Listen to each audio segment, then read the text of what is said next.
जब जब जिसने भी अभिमान किया है, अभिमान मनुष्य का स्थिर नहीं रहेगा। अभिमान मनुष्य का रह नहीं सकता है और अभिमान का तो अंत ही हो जाता है।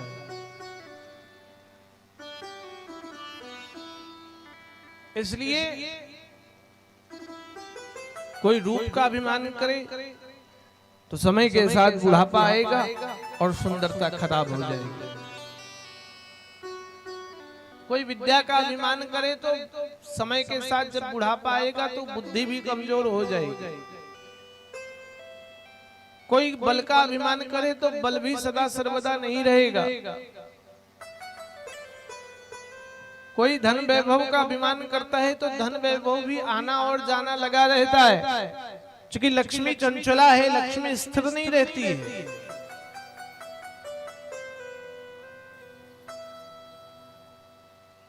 इसलिए भगवान के भक्त का पहला नियम होना चाहिए कि वो किसी भी चीज का अभिमान न करे।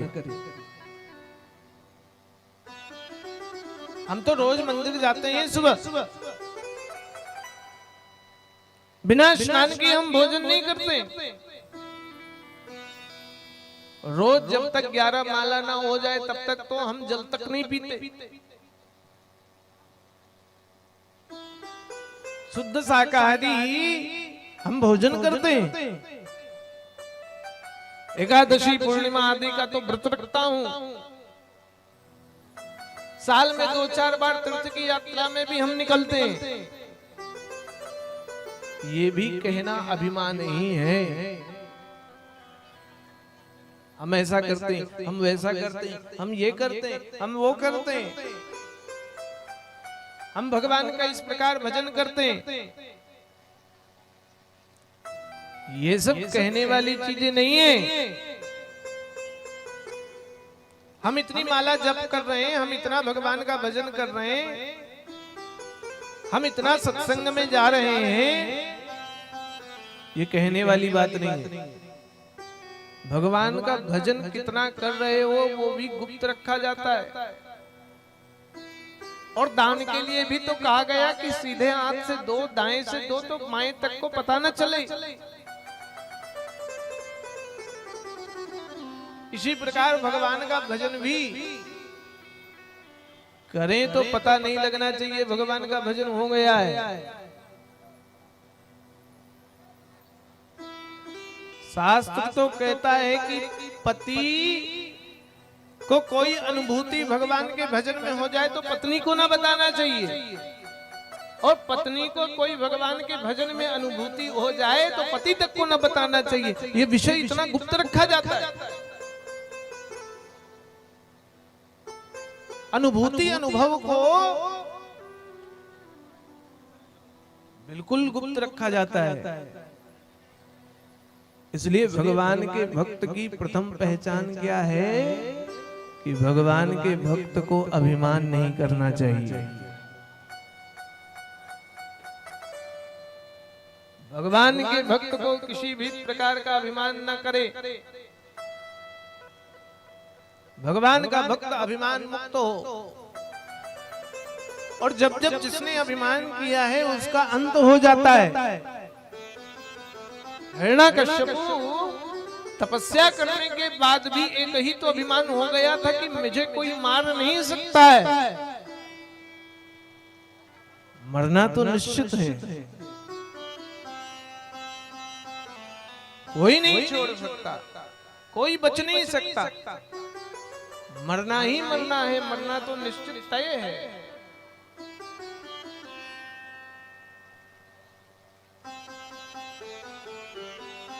सुखदेव जी महाराज कहते हैं, ऐसे ही एक बार गजेंद्र को अभिमान हो गया। हाथियों का राजा गजेंद्र, अकेला मतवाला हाथी, सैकड़ों जिसकी पत्नियां हैं। अभी कुछ दिन पहले हम वीडियो देख रहे थे, भैया चाकुलिया नामो पाड़ा से होते हुए एक हाथी घूम रहा था। बड़े बड़े दांत। लोग वीडियो बना रहे हैं। और कुछ दिन पहले पेपर में पढ़ा, 2 हाथी हैं, एक सीधा साधा, और पत्रकारों को नाम भी पता है उसका। इस हाथी का ये नाम, और एक हाथी भैया बदमाश है, उसका ये नाम। तो काकड़ी सोल होते हुए बोले जंगल में चला गया। 4 दिन बाद पेपर में आया, एक खराब हाथी और आया तो धान की खेती को नष्ट कर दिया। हाथी तो मतवाला होता है भैया। हाथी को तो जैसा समझ में आए वैसे ही करे। इसलिए लोग कहते हैं हाथी बुद्धि मत लगाओ। हाथी का माथा बड़ा है इसका मतलब ये नहीं कि बुद्धि ज्यादा हो। हाथी का माथा ही केवल बड़ा है।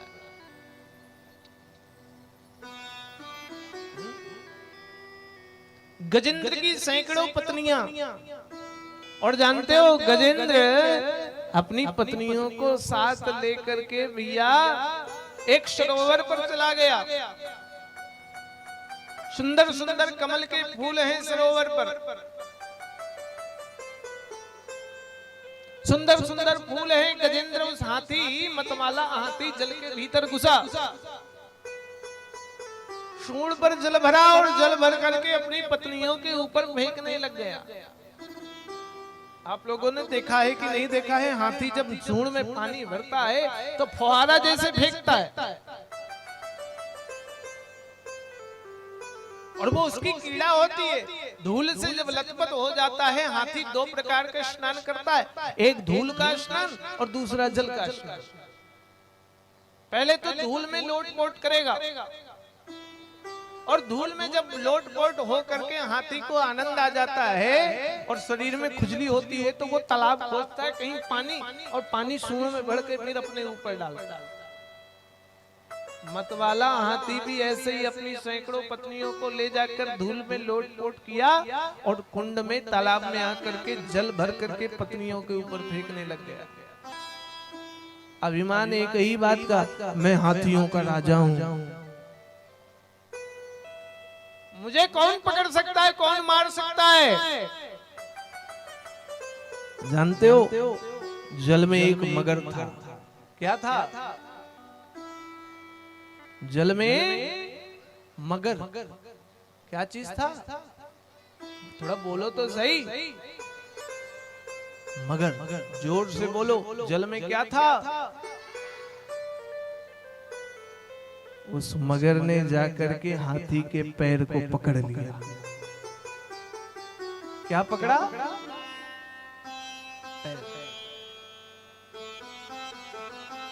ये मगर जानते हो, मैं हमेशा कहता हूं कथा में, ये मगर ने केवल हाथी के पैर को नहीं पकड़ा,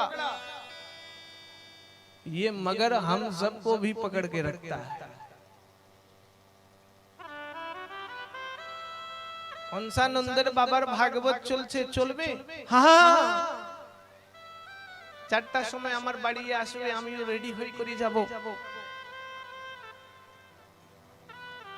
4টার সময় আসি যে ঘরে, চলো দিদি। ও কি বলবো বৌমা, जाने का तो बहुत मन था। हाँ, हम रेडी भी हो रहे थे, कपड़ा भी निकाल लिए थे, लिपस्टिक तो मुंह में लगा ही लिए थे, मगर क्या करें, फोन आ गया, नहीं जा पाए। ये मगर ही तो है जो रोक देता है। मगर मगर मगर मगर, और मगर मगर बोल करके आदमी बहाना बना देता है। गजेंद्र के पैर को जब मगर ने पकड़ा तो गजेंद्र को लगा, अरे मैं राजा हूं, कोई पैर छूने आया, कोई पैर छू रहा है हमारा।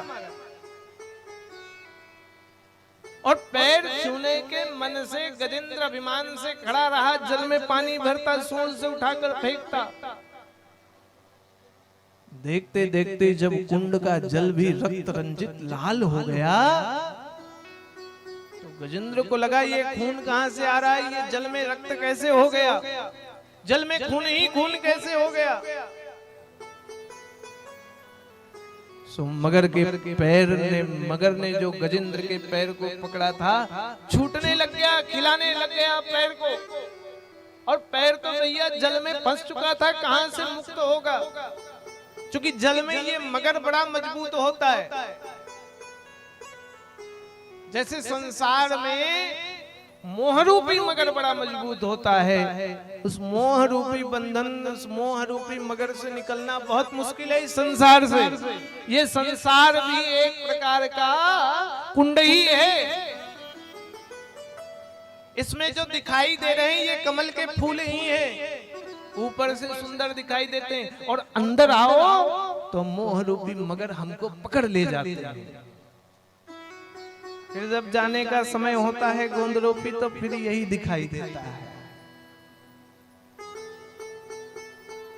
आरो घुरी कोरी यही चाकुले नामो पढ़ाई बाबू आसबे আর কি ভালো কাজ নাই করলে কোনো জায়গায় কুকুর হবে, কোনো লোক ইঁদুর হবে।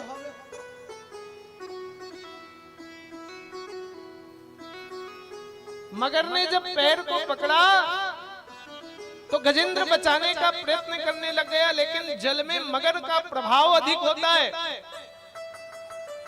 खूब खींचने का प्रयास किया, खूब बचने का प्रयास किया, नहीं बचा पाया।